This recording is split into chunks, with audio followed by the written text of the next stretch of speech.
Inocêncio V foi eleito Papa em 1276. Seu papado durou apenas 5 meses.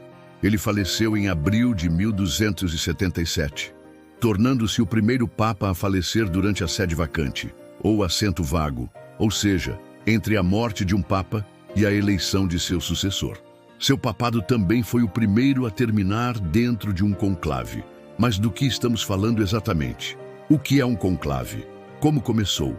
E como evoluiu ao longo do tempo?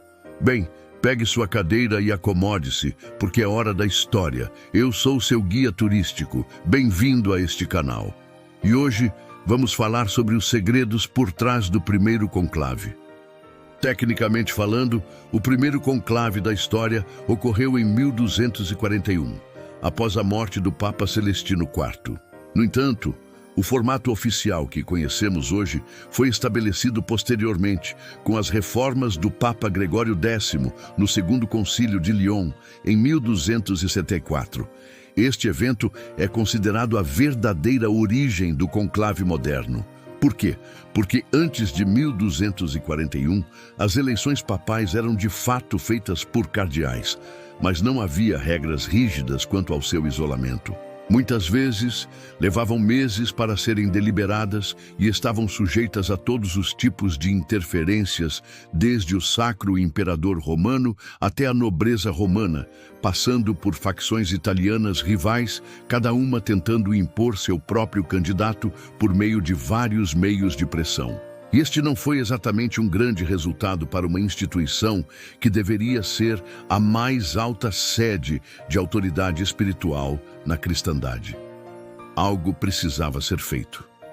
Assim, em 1241, após a morte de Celestino IV, os cardeais foram trancados no Palácio de Latrão pelo senador romano Matteo Orsini, que desejava uma decisão rápida. Mas este foi um evento isolado, ainda não uma regra. A eleição papal seguinte, em 1243, retornou aos velhos costumes. O impasse continuou, e foi somente em 1274 que Gregório X, que havia sido cardeal-bispo de Ostia, decidiu tomar as rédeas da situação. Naquele ano, no Segundo Concílio de Lyon, ele criou o decreto Ubi Periculum, que estabeleceu o sistema moderno do conclave papal. A palavra conclave vem do latim conclave, que significa conchave. Assim, a ideia era que, uma vez trancados em um local chamado Sala Setentrional do Palácio de Latrão, os cardeais permaneceriam lá até chegarem a um acordo. Mas, se não o fizessem dentro de um prazo razoável, seus alimentos e outros recursos seriam limitados para acelerar o processo. Poderíamos dizer que é como um reality show, mas com muito menos drama e muito mais fome. A primeira eleição papal realizada sob essas novas regras ocorreu em 1276, elegendo Inocêncio V como Papa.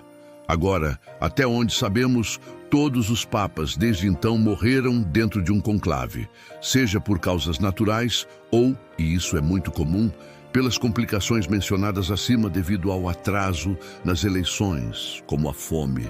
Por exemplo, em 1324, após a morte de Clemente V, o conclave durou 29 votações, ao longo de 16 meses.